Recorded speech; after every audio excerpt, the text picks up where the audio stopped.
Hello,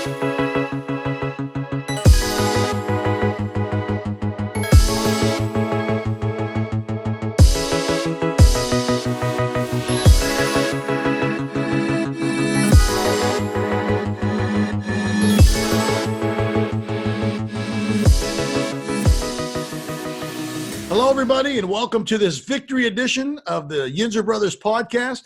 I am TJ. That is my brother Tim, and we are the Yinzer Bros. And guys, I got to tell you, tonight you're going to have a great time because Tim is fired up, and I love it. You think it was a loss, but it was a victory.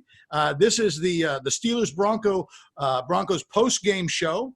The game was tighter than it needed to be, but the Steelers they held on to beat the surging Broncos 26-21. So let's talk a little bit about the flow of the game. Tim, what are some of your initial thoughts on the Broncos-Steeler game tonight? It feels like a loss. I mean, this whole thing feels like a loss. That team, that Denver team sucks. They stink. You lose your quarterback in the first quarter. Driscoll, who sucks, comes in, carves them up like it's Thanksgiving dinner. I don't understand why people can be happy with this game. The defense, it looked like they never covered a tight end before. I mean, I didn't understand it. First half they looked great. Second half, I don't know what happened. To me, this shouldn't even have been a 25-point game. That's how bad this Denver team is. If this is what we got to look forward to every week, you might as well hold on to. Look, I mean, I just want to drink. The team makes me drink. And that ain't sparkling water, is it, Tim? No, it's not. You got the heavy stuff. So now there was some ebb and flow in the game. There were some ups and downs. I'll give you that. So we started off, with the Steelers. They win the toss. They defer. The defense goes out, on the plan of attack. They go out to attack everybody, and they do their job. Again, we had some terrible penalties against us tonight. Absolutely awful. But we'll talk about that in a little bit. The offense takes the field. They look rusty, especially in the beginning. I mean, Ben's still trying to get back. Boy, I'll tell you what, the thing that jumps out to me very quickly is the Steelers have got to hold on to the ball. We do. It's the same story. I mean, the team, they can't hold on to the ball. They're penalized. Somebody had 10 penalties for 90 yards. It was bad. Yeah, it was bad. You just can't do that against these crappy teams, man. No, you're right. So, the Steelers, they eventually kind of get everything back, even after, Denver gets the ball back. Gordon is gashing us. He's a heck of a running back. We made him look like an all-star, all conference. But I'll tell you what, I have to chuck some of that up to maybe, they had a spy in the camp, one of the Steelers, offensive lineman, Munchak. He's over there now, so he knows how to attack us. I think that's probably why. I mean, I thought you were about to say Chickalo, and I was about to throw some food. No, I didn't see Chickalo in there at all. But I'll tell you what. I mean, I think that's why. Tuitt, where was he at tonight? Our offense, our defensive line. Alu was pretty stout, but some of the other guys weren't that great. So then, the Steelers, the defense, they make their stand. Bud the Stud comes up big again and, causes a fumble. Hilton recovers the fumble. And then, the offense is starting to roll, just like you called it. The tight ends are starting to get into the game. You got Roethlisberger who connects with Ebron, Juju Smith-Schuster in that next series in Washington. And they get the offense moving down the field. And then you got James Conner who comes back in. And you know what? I'm not a big Conner fan. I don't like his vision. But he doesn't put the ball on the turf. At least he hasn't so far. And he punches a ball in, and it's it seems like we're moving in the right direction. So again, the Steelers, we're struggling. I don't know that kick, Colquitt's kick was absolutely terrible. Coming back out, I don't know what he's doing, but it seemed like the defense repelled enough. It's bad when they got that end zone view. When the kicker kicks in, he turns around and starts shaking his head before he even. I'm going. All I kept thinking was, I mean, this is Barry. I mean, it's a crappier version than Barry right now. It's like the double agent. But but the Steelers do a good job. They hold everything to a field goal. And then I told you one of my players to watch for the game, Claypool, a stud, Chase Claypool. Ben hits him 84 yards down the field, and he's big. He's fast. He's everything you want him to be, and he just looks amazing. I'm eating so much crow with that. It's unbelievable. I mean, it's Notre fine. Dame. It's fine. I'll take it. I'll take my medicine. I'll take it. Yes. Notre Dame, baby. He looks fantastic. And it looks like the Steelers are starting to get some momentum. They're moving forward. They tack on another field goal. Things are looking great. And then Driscoll starts to look a little sharper. The defense, they've got a good game plan against the Steeler offense. They got these quick hitting passes, and things are starting to look a little bit better. And then you're starting to see the Steeler offense. They're starting to struggle. I mean, they had their shots, they had their moments. Even finishing up going into the end of the first half, you got Ben who hits Johnson, and they look pretty good. So they go in, and it's they're not looking too bad. After they come out at halftime, and then the Broncos. They start to go on a little bit of a tear. And I don't know about you, but I started to get a little bit nervous. It seemed like they were relentless. What were some of your thoughts about the Broncos offense going into that second half? I mean, after Ben's interception, which was a terrible throw, you just can't throw the ball up that way. I mean, I thought to myself, here we go. Same old Steelers. Let's play down to our crappy competition. And that's what they were doing. I mean, what got me nervous is you got Devin Bush, who's supposed to be your all-world, all-speedy linebacker. He looked like he couldn't cover a tight end if his life depended on it. He was not looking sharp tonight at all. And Mika didn't look good at all. And Joe Hayden, for the first time in a long time, looked like he was 80 years old. Yeah, he looked old tonight. He did. So then, you've got some issues with stuff that's going on. And then the Steelers, they look like they're settling things down. It's 26-14. And then Benny Snell puts the ball on the turf. I love how he runs, but if you can't hold on to the football, you can't get onto the field. And I think that was the play that shifted the momentum for the Broncos. I think to a point. I also think you can't expect a back to get any type of groove if he touched the ball maybe 3 times in the first half. To me, that game plan of Ben chucking the ball all over the field, you can't do it. You can't. It's a recipe for disaster. Anytime you're seeing Ben throw the ball, what do you think? He hit it, 45 times maybe? He was 29 for 41, 301 yards, 2 TDs and a pick. 98.7 QB rating. Anytime he's throwing the ball over 30, 35 times a game, the game seems like it's always tight, and you just can't happen. I mean, Benny Snell, he's have a back. He needs the ball fed to him. He needs them fed to him. He needs it fed to him. I knew when I heard Connor was going to play in this game that it was going to be back to Connor. That's his guy. That was going to happen. And like I said, I think Snell touched the ball 3 times in the first half. You can't have it's tough for a guy to get in a rhythm and, get used to holding the ball and doing all stuff if you're touching the ball 3 times. It was a terrible fumble. Do I think he should – I think he should still see the field. I think he's, like you said, better vision than Connor. But if you can't hold on the ball, you can't play. And we know basically, Tomlin, if you can't hold on to the ball, it's hard for you to get to the field. Mm-hmm. I mean, it is. He goes to extreme measures too. I'll tell you who else really struggled was Edmonds. But going toward the end, again, when we needed the big play from Edmonds. It doesn't make up for the 17-yard PI. He has the big sack on 4th down. Throw Edmonds stinks, man. Of course, that was more scheming than Edmonds. And then, Connor. TJ, I could have had that sack. Probably. And I got one good leg. That's true. And then you have Connor. Connor kind of pulls away. He's got that big long run at the end, and the Steelers again. They hold on. It was a little scary game there. They hold on for the 26-21 victory. Hey, a win is a win. Even though I think it could have been better. Again, I think Munchak had more influence on this than maybe we're giving them credit. I'm not buying that, TJ, because you know what, man? When you're up, what were they up? Almost 14 points, 15? I don't know what you put. That's when you should put your foot on a team's throat, and it should be over. You do not let teams like that back in the game. To me, if it was such a Munchak thing, they wouldn't have been up 14 whatever points in the first half.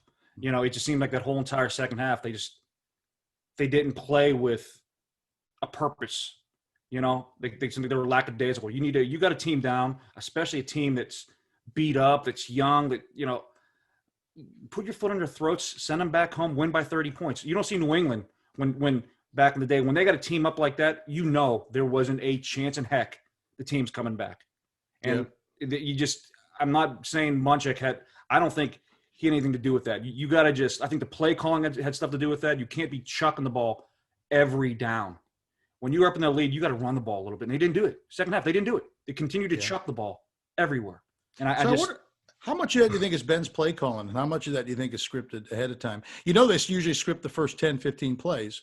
So I wonder if Ben just got away from it and he's calling his own number and chucking it. I mean, so this is, again, other than Alu, I mean, who had 3 tackles,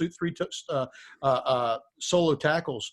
Hayward had 1 solo tackle, and Tuitt had none. He had one where he jumped on the pile. So basically, our interior defensive line didn't do much. Everything was going to the linebackers or even like the safeties. And you never want that. I understand they got to keep those guys clean. So I think that maybe there was some influence there. So let's talk about the overall game. Let's talk about, what was your overall feeling of the offense today? I thought it was inconsistent. Is that a good word? Yeah, I mean, I just don't like when the offense is chucking the ball that many times all over the field. I thought the thing that I was most nervous about in that game was that right side of the line. I thought they played great. The rookie and Chooks thought they played great. To me, it's like you got to run the ball more. You have to run it. You have to run it more. You just can't. You can't get in those Ben chucking the ball 40 times a game because it's a recipe for disaster. Yeah, it makes me wonder. I mean, I wonder how healthy Connor was. I mean, he looked decent at the end of the game, but they did shy from running it. We did see Snell a little bit earlier, but it was nothing. You could tell they weren't like established to have this great running attack today, which made me a little nervous as well. The one guy I was kind of curious. We didn't see any. I thought McFarland. Did he dressed? I thought this game. I believe he did. Yeah. And I didn't see him at all. I thought they have some type of packaging for him. Get him out in the open field. I mean, I've been hearing so much. This kid has so much juice, and I thought we'd see that at some point. And I'm like, you don't see him at all. Yeah. I'm curious too. Samuels was out there a few times and he looks awful. He looks like he's running in cement too. He got either slower or bigger or just everybody around him's faster. Now, here's one thing I didn't realize too. Do you know the Steelers have the youngest receiving core in the league? I didn't know that till they showed that stat on TV. So as a young receiving core, they look pretty good. So, I agree with you. I think the offense takes a little bit longer to develop and to gel than the defense. Mm-hmm. I think, if we're still struggling like this by week 5, week 4, I think you hit the panic button. But here's my big thing is, I will say this about the running game too, is it seemed like they're trying to run out of the shotgun half the game. When they actually put that fullback in the game, towards the end of the game when they needed to run it when Watt was in there, they were gashing Denver. Why are you not seeing that earlier in the game? Why is the fullback not in the game? I mean, I'm thinking Derek Watt could probably catch the ball too. So he's probably no slouch. Why aren't you seeing more of that? Isn't he a converted tight end? I think so. So I don't know why you're not seeing more of that earlier in the game. Yeah. What about that run? What about that little run to Ebron? What? I don't understand what was going on with that. That looked awful to me. Absolutely. I mean, I get he's 6'4", but I don't know. If you're not a running back, you're not used to that. Well, give me some of your overall thoughts about Ben today. I mean, how did Ben look? You had good Ben, you had bad Ben. I mean, there's a point in time in the game he got in a rhythm, and I think he completed 15 passes in a row. Mm-hmm. But then he has that one or two head scratcher. You're going, what are you doing? Just throw the ball away. To me, I'm always a firm believer in if a drive ends in a kick, it's okay. Yeah. Don't try to do something that's, especially when you're up in the game that much. That interception was a terrible throw. And it was bad. And I'll never understand some of the, what drives me nuts is something like the 3rd and 1s and the 3rd and 2s, and you're just spread and he just threw the ball too much for me today. I agree. I mean, I don't like to ever see him chuck the ball that much. Because what you're doing, I think you're right. If you're chucking the ball, you're not deflating the clock either. I mean, you got to run. You got to just chew up that clock. Keep your defense off the field, because I think that defense was on the field a lot today too. They were. Time of possession, all that went to the Broncos, and it was they ran more plays again because we were throwing. Now again, we outgained them by about 100 yards, but time of possession was theirs. And again, the goal of the defense is to get on the field and get off the field as quick as possible. But I'll give you that we outgained them by 100 yards. But I think 80 of it was on that last run to Connor. Yeah. So, I don't think it's. And guys, you got Driscoll's their quarterback. We should have outgained that team by a bazillion yards. That's the thing that's I could name probably 4 players in that Broncos offense. Truthfully, I just didn't. The game was just they played way down to the Broncos. Yeah, no, they did. I agree. I mean, they needed to pull some things together. I thought Ben didn't look bad as far as the progression. Again, you can still tell he's rusty. Game action is game action. You only get practice with that, when you get out there. They had no preseason. He's starting to develop, I think, a little bit more confidence. He looked better to me today in the pocket. He had kind of some happy feet last week. I thought he was a little bit more stout. I like the receiving core. I was looking here. He is starting to develop a relationship with Mr. Johnson. Johnson had 13 targets. He was 8 receptions for 92 yards. 11 and a half for average. Claypool, he was targeted 3 times, 3 catches, 88 yards. He had that 184-yard stud thing. Again, Smith-Schuster got his 7. The tight ends are getting into the game. I did notice that, McDonald had that 1 catch, but then he dropped one over the middle. He should have had. Ebron's getting into the game too. Washington was around too. I think they're starting to kind of settle in as far as their roles. It seems like we found our new our new Antonio Brown in Deontay Johnson. He's electric, man. He's just got – he has the dropsies every once in a while too, but I think he'll get better. He runs great routes. He's fast. And then you add the deep threat. You saw today what a big, fast, talented wide receiver can do. He stretches the field. And when that field is stretched, I mean, even from the fact with Ben, he chucks that ball down there. I'm sure that people were still nervous or wondering what kind of arm strength he had. Yeah. If you had any doubts on his arm strength today, it all went out the window. He chucked it. That was a good 50 yards in the air, and he looked good. And I will say this about Claypool, which is even impressing me even more. I hate to say, he's a demon on special teams. He is. As a gunner on the punch, he's incredible. He's incredible. I mean, again, hands up. I'll swallow all that crow, but keep in mind. First sign of something going bad, I'll turn on him like Benedict Arnold. It is what it is. But he's playing good ball, man. I mean, think of it this way. How many – he's not even a first rounder. No, he's good. How many – I mean, he's a second-round pick. And I would say, who's giving as much impact? He's given as much immediate impact to his team as anybody in the league right now. Whoever is the person that's in charge of drafting wide receivers for the Pittsburgh Steelers should be – they should be in the Hall of Fame. I mean, it's insane. It's insane. No, he is absolutely amazing. That'd be an interesting thing to figure out who does that. It's not the receiver coach. Yeah, I wonder if it's Fichtner. I wonder if it's our offensive coordinator. No, Fichtner's an idiot, dude. Yeah, I know you don't like him either. No, so the offense. Go ahead. What's your thoughts on Fichtner? Just Fichtner shouldn't be. He shouldn't be calling plays for a high school team. Just put it that way. Yeah, sometimes he's got some questionable calls. So let's talk a little bit about the defense. What was your overall feel on the defense today? I mean, first half they were stifling. I don't know what happened in the second half. I don't know if they ran out of gas. They weren't getting to Driscoll, which was mind-boggling. I'll tell you this, man. They don't get to the quarterback. Their secondary is very – I didn't get warm and fuzzy feelings, especially – Nelson wasn't that bad, but Joe Hayden had me nervous a little bit, here and there. I don't know. Mike Hilton looks great. I thought he looks – I mean, they blitz him every 3 plays, which is – but if he doesn't get home, he just seems like a And I wasn't real – seeing them not being able to cover tight end got me quite nervous because the good teams you're going to go against, the Baltimores, they have a fantastic tight end. And if you can't cover a Denver tight end with Driscoll thrown, I don't know what you're going to do with Lamar Jackson and their tight end.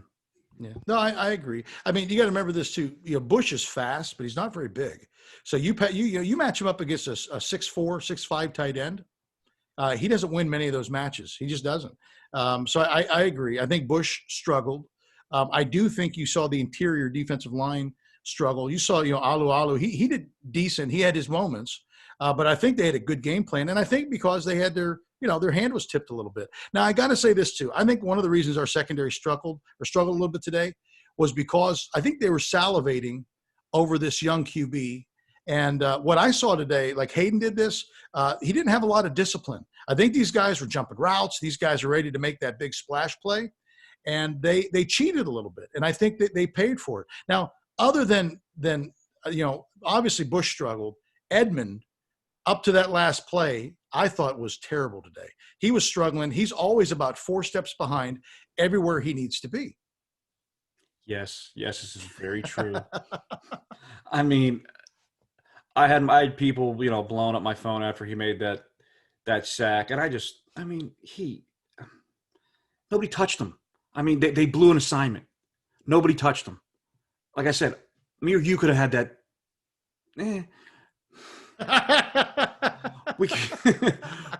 or you could have maybe had that sack. I mean, he's just. I don't know.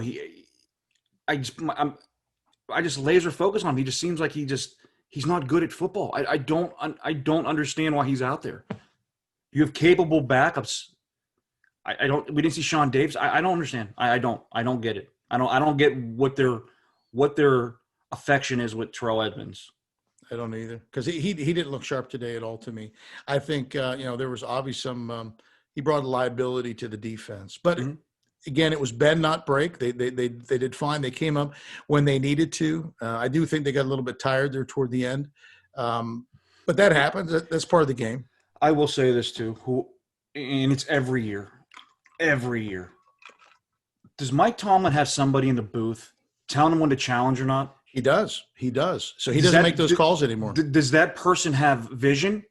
Does he have why? They should have challenged that ball in the first half. That was a fumble. And then they challenged that thing that was a clear catch in the second half.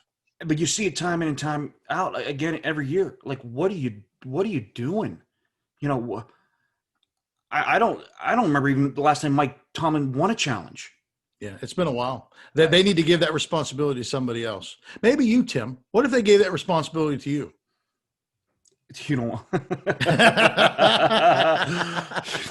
Sure.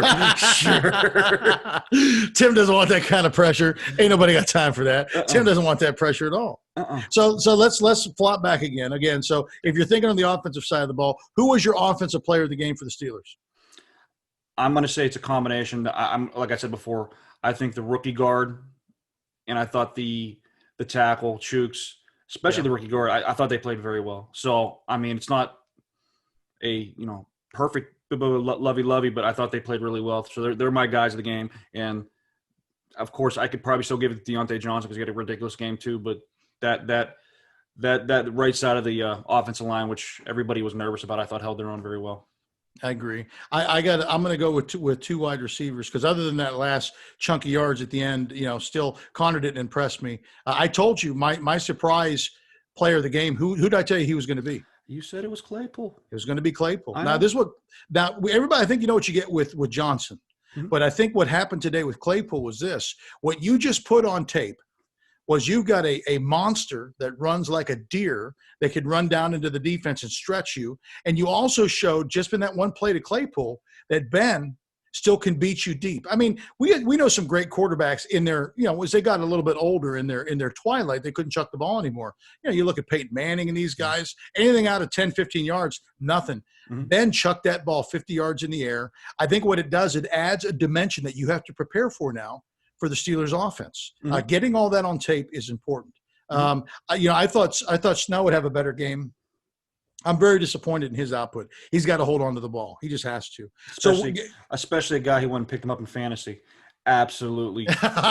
Did you pick him up in fantasy? Yes, I did. Oh, sweet Lord. You didn't dump Connor for him, did you? No. Oh, that's good. That's why, because that would have been the double whammy. Then let's flip over to the other side of the ball. Who was your defensive player of the game? My defensive player of the game. Golly. Was it number 34? Number 34? No. Yeah. Let's drink that one. I'm going to probably say Mike Hilton. I think he made the biggest impact I saw in the game. It's kind of hard not to look at him. I mean, you see him come off the ball every third play. I mean, I think he had a great game. He did. So these are Hilton's stats. He was mine too. He had 8 solo tackles, led the Steelers in tackles. He had a sack and a fumble recovery. I think. What else does he have to do? I mean, he did a great job. He was just lighting it up there. And I think what I like is I like where they put him. They put him in positions to be successful, which I think is really good for the Steelers. It is what it is. So we're 2-0 right now. The Steelers. I mean, even though this wasn't necessarily a pretty victory, I think we can honestly say the Steelers were in control most of this game. I didn't feel like, that we were going to be nervous about losing this thing at all. I just felt like it was a little tighter than I thought it should be. I will say this. You remember the last podcast I talked about a certain gentleman by the name of Marky Mush? Yes. I think he called in on the Yinzer mailbag, didn't he? He did. He email us something? Yeah, he did. And I remember, me telling you why we call him Marky Mush. Mm-hmm. I got a text from him when the Steelers were up at halftime. Oh, no. That's the kiss of death. Hence the name Marky Mush.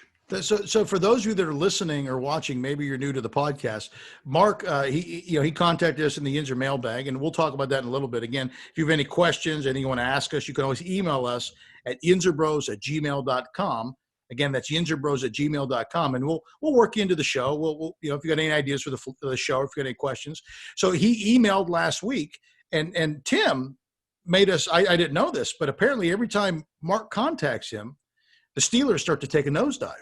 So here's the question: is that happening on purpose, or does it just happen? Oh, it's a purpose thing. Oh, it's a purposeful thing. Yes, he does it just to throw darts at me. Yes, I go into as soon as I see that text, I go into a spiral downward. I just know things are. I have to change lucky positions. Clothing starts coming off. It gets ugly around my house. When the clothes comes off, Tim, let me tell you, ugly is the key word. It is. Mm-hmm. It is the very key word. So again, we're still, regardless, we are 2-0. The Steelers sit atop of the NFC, North. We're the NFC North division, or the AFC North division. North, yes. The AFC North. Excuse me. It's been a long day. I've had a long day. I work on Sundays. It's a long day for me. So what is your overall feel of the Steelers' positioning so far? I mean, you're 2-0. I would rather be 2-0, especially with the way this season is with no preseason. You're still kind of working kinks out. I'd rather be 2-0 now, knowing that they're hopefully getting better. I didn't see any glaring anybody getting hurt today, which is good. Yeah, no major injuries. No major injuries. I think the Castro is going to be back. They're saying probably maybe next week. Nice. I think you're gearing up. I mean, you got to. I think the Texans next week should handle them. I think they should handle them. And then I think that next game against the Titans will be a kind of a preview of how good this team actually is. No, I agree. I think you're right. You did touch on a few things that are important. No major injuries today. That's huge. The Broncos got just gutted with injuries today. Mm-hmm. I think there are some things we got to work on. The Steelers had 10 penalties for 89 yards. Some of those are ticky-tack calls. I didn't like some of them. Some of those pass interference calls, ticky-tack, I thought they were bad. I think the only one that I really saw that was a legit PI call was the one on Minka, which I kind of, after I saw, I was like, yeah, but there was one on Bush. It was bad. I think the one on Joe Hayden, I think early in the game was terrible too. So but it's no excuse. You can't have 10 penalties in a game in general. You just can't do that, and you can't turn the ball over against bad teams because it's a recipe for disaster. It is. I think the turnovers are 2-2, but you can't put the ball on at all. You can't put it on the ground at all. We got to do better protecting the ball, that's for sure. And hopefully our offensive game plan will get a little bit better as we move forward. We're seeing more and more out of Ben, which is good, but we don't want to see too much because, we don't want to push that elbow further than it needs to be pushed. Let's let him grow into what he needs to. But still, a win is a win, right? So we are still victorious this Sunday, and we're feeling great about it. So that should do it for the breakdown. The Steelers-Broncos game. Again, we were victorious today, 26-21. Again, I mentioned this earlier. If you have any questions about the show, anything you'd like to ask or any ideas about the flow of the show, anything at all for Tim or I, you can email us at yinzerbros@gmail.com. Again, that's yinzerbros@gmail.com. We're here to help you to know us better. We're here to, we're all about the fans. We're about you guys.